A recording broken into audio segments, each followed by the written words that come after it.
Assalamu alaikum wa rahmatullahi wa barakatuhu. Bismillahirrahmanirrahim. Alif lam mim. Dhalika al-kitabu la rayba fi hudan lil muttaqin. Alladhina yu'minuna bil ghaibi wa yuqimuna as-salata wa mimma razaqnahum yunfikun. Ajetet e para të surës së dytë sipas renditjes në Kur'an, surës Al-Baqara. Çfarë kuptimi kanë dhe çfarë dua të flas këto?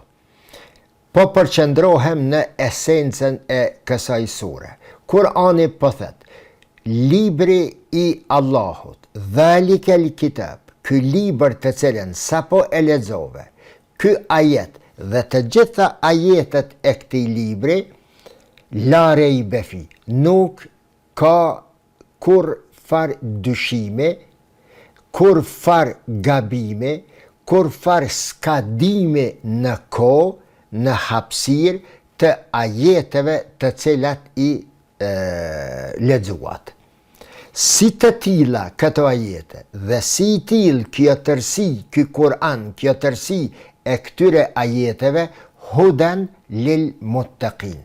Është dritë, është udhëzim, është ndihmes, është shkëndi, është udhërrafyes për besimtarin.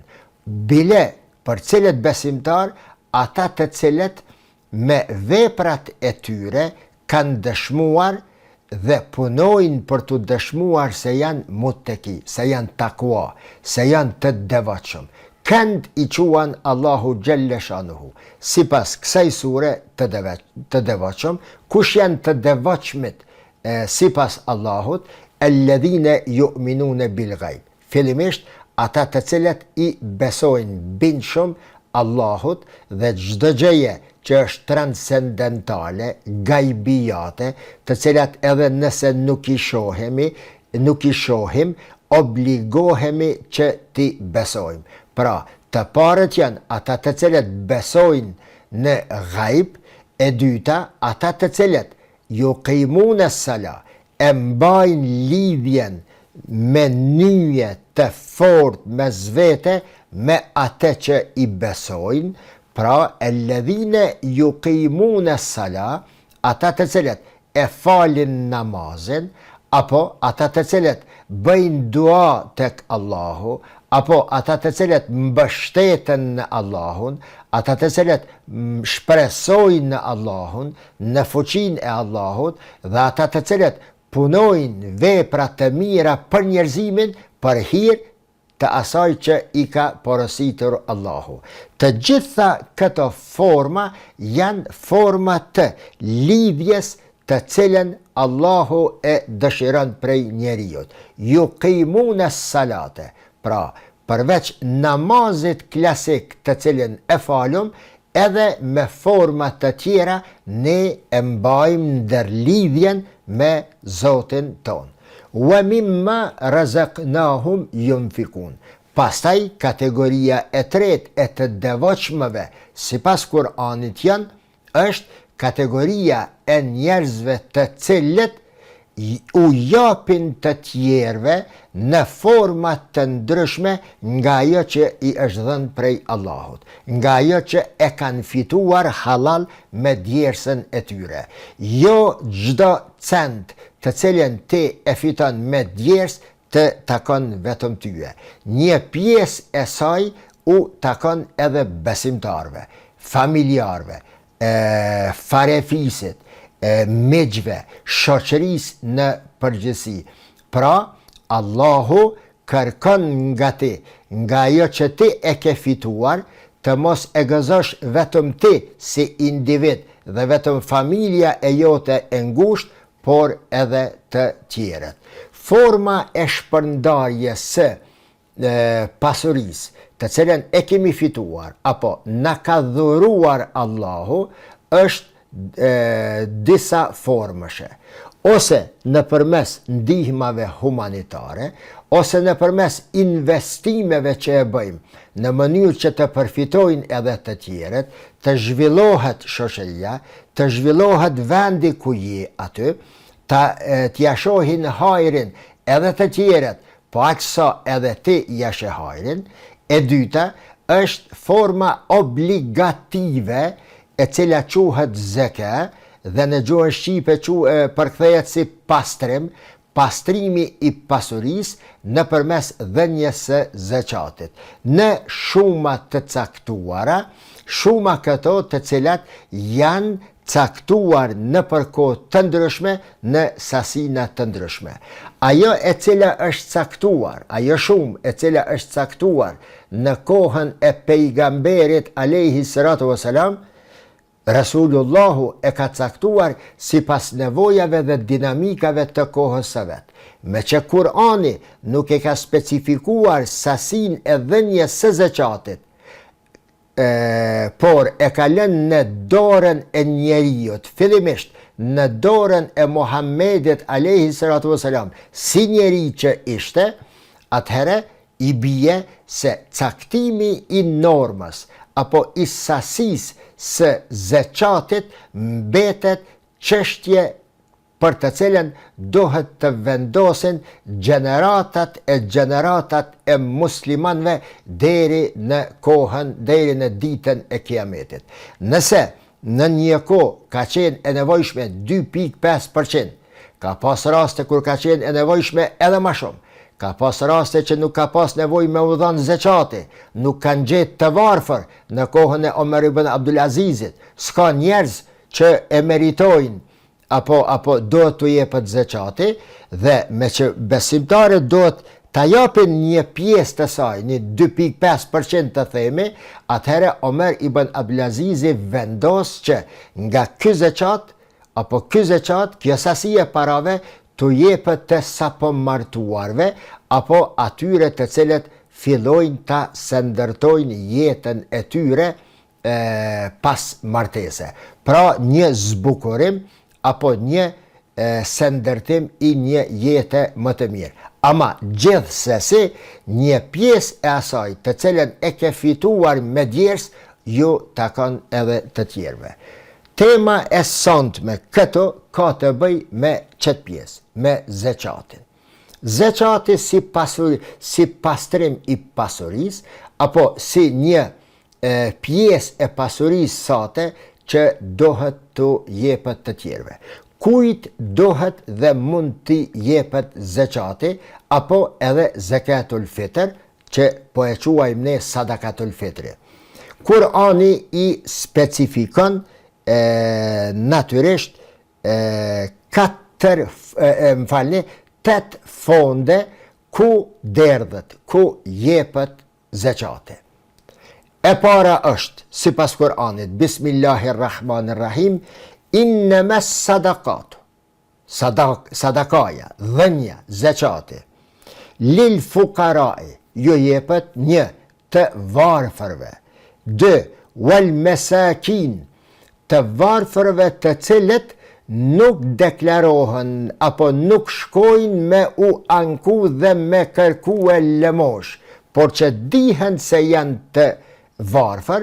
Kjo kategori, sipas fikhut islam, është shumë më e lartë dhe shumë më e dashur tek Allahu se kategoria e parë. Pra dallimi midis kategorisë së parë, el fukara të varfrit, dhe wal masakin, edhe kategoria e dytë që edhe këta janë të varfër, por nuk lajmërohen, nuk ankohen, nuk i guzhmitin njerëzit. Kjo kategori e dytë është më e dashur tek Allahu. Kategoria e tretë të cilve ju jepet zakati është wal amiline alejha, ata të cilët punojnë në grumbullimin e zakatit, ju paguhet 1% si kompenzim i kohës të cilën e harxojnë dhe mundit në mbledhjen dhe shpërndarjen e zakatit. Pastaj wal muallafati qulubuhum, ata të cilët janë asknej asnaton në çështje të imanit. Kurani porosillet jepja ujni zakatin edhe kësaj kategorie, sepse mund të ndikoj pozitivisht. Ajo shumë e parave që e marrin që t'ju forcohet imani i tyre. Një kohë ka qenë në praktik, dëgjoni me vëmendje, një kohë ka qenë në praktik, në kohën e pejgamberit është praktikue, në kohën e Ebu Bekrit, me propozim të Omerit radiallahu anhu, heket kjo kategori. Përse? Sepse muslimanët po shtohen mjaftueshëm, shoqëria muslimane po zgjerohet dhe nuk ka nevojë që të jepet zeqat për ata të cilët dëshirojnë të nxisin që ta pranojnë fejen islame. Kategoria tjetër është wafir riqabi, që për lirimin e robër të luftës, robër të formave të ndryshme, praktikja e cila ka qenë evidente që nga koha e Ademit a.s. Deri në kohën e pejgamberit a.s. dhe që e ndalon pastaj pejgamberi sistemin e robërisë, përveç sistemi i robërisë që është në luftë.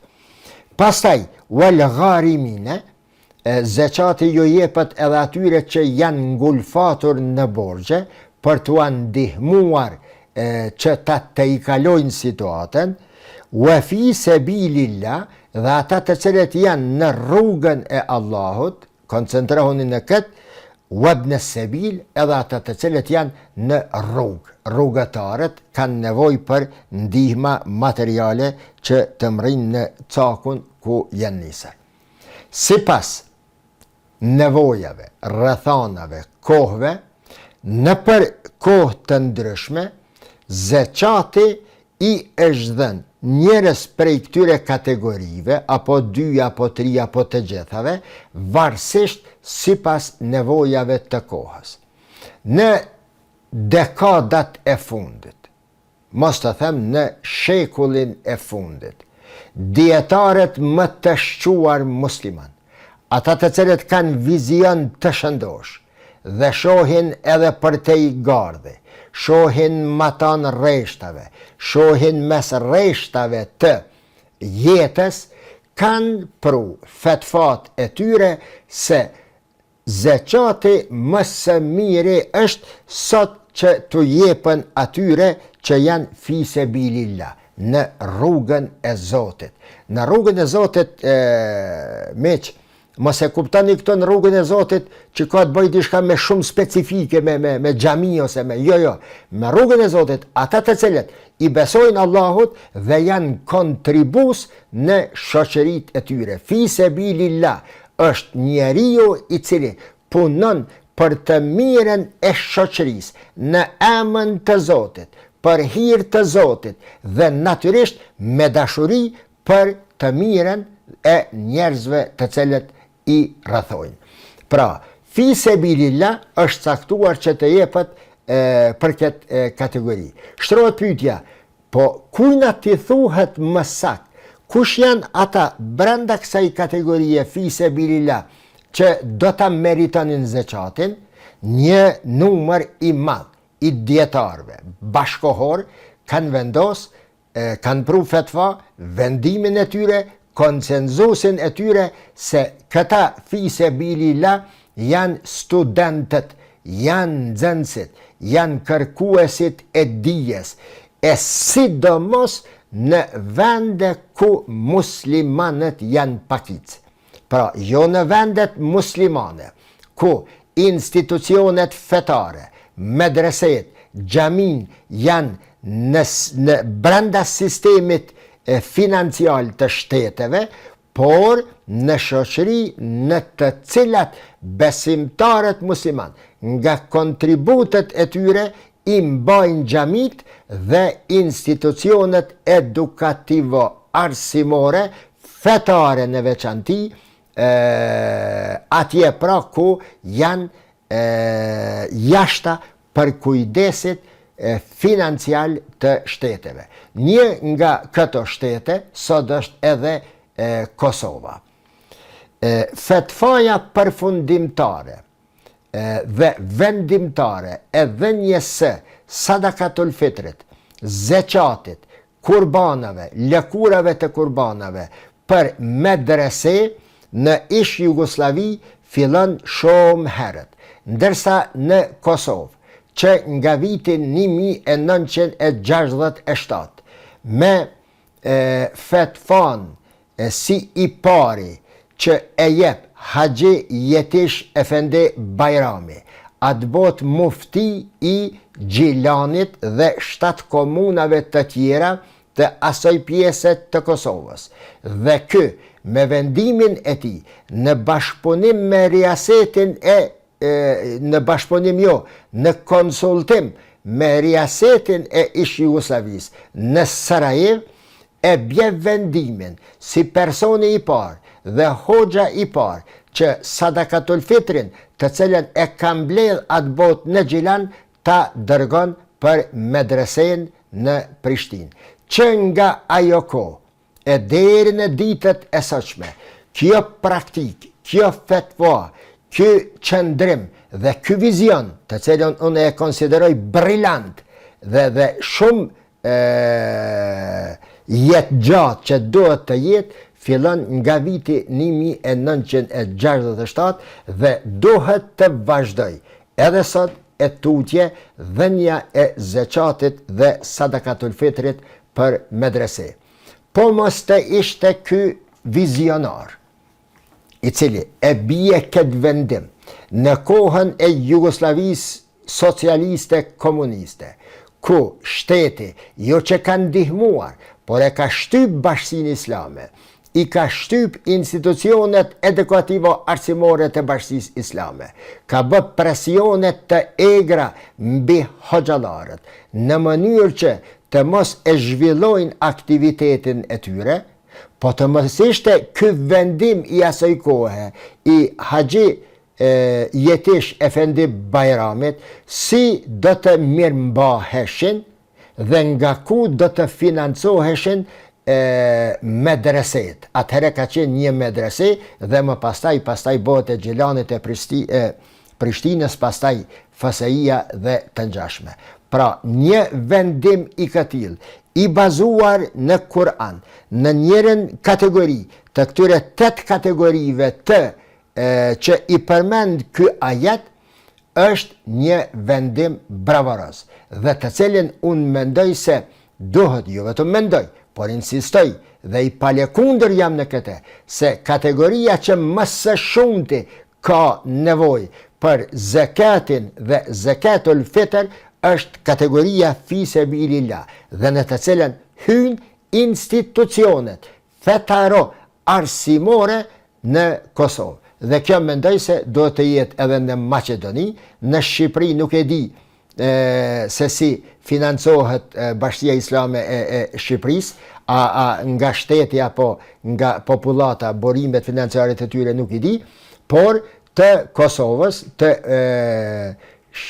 Maqedonisë dhe të Malit të Zi e di se këto vetë financohen. Andaj, nevoja e kësaj kategorie është aq e madhe sa krahasuar me të tjerat, kjo është prioritare.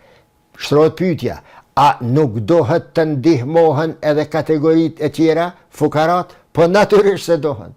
Natyrisht, dhe janë duke u ndihmuar, kanë nevoja edhe më shumë se kaq, kanë nevoja të vazhdueshme, skamnorët, të varfërit, të nevojshmit, janë evident në Kosovë. Fal Allahu Gjelle Shanuhu, shqiptarët janë treguar shumë humanitar. Dhe këtë kemi mësuar sidomos nëpërmes aktivitetit brillant të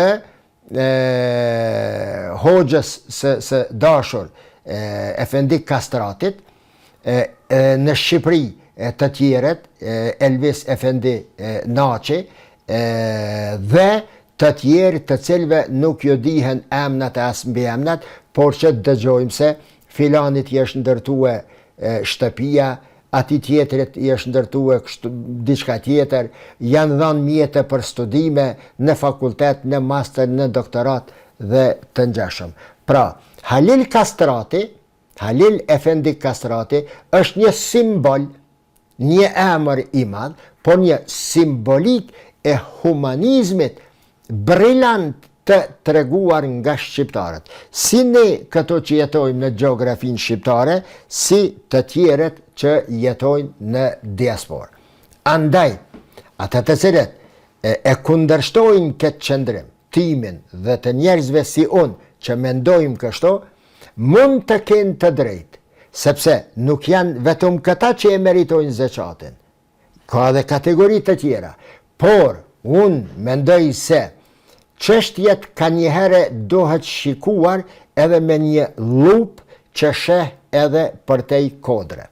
Lupa e cila sheh shumë larg në këtë rast është mirëmbajtja e domosdoshme e medreseve dhe e FSI-s. Bashkia Islame e Kosovës ka vite që kërkon që të hyjë në sistemin financiar të qeverive të Kosovës që nga pas lufta, por çuditërisht dhe në mënyrë të pabesueshme ende shteti i Kosovës nuk ndan mjete për këtë kategori të qytetarëve dhe të popullit të Kosovës. Prandaj, duke dashur me e përfunduar temën, me gjithë e rëndësinë e nevojës ndaj të tjerëve, unë, nëse guxoj të them, e lëshoj fetuan, ose deklaroj dhe kërkoj nga gjithë njerëzit që jetojnë në Kosovë, që sadakatul fitrin, zakatul fitr, zekatin, kurbanat, lëkurat e kurbanave, ti orientojnë ka medresja, ka nevojat e FSI-s dhe mënyra e tubimit të këtij zakati është e rregulluar edhe në për xhamit e Kosovës.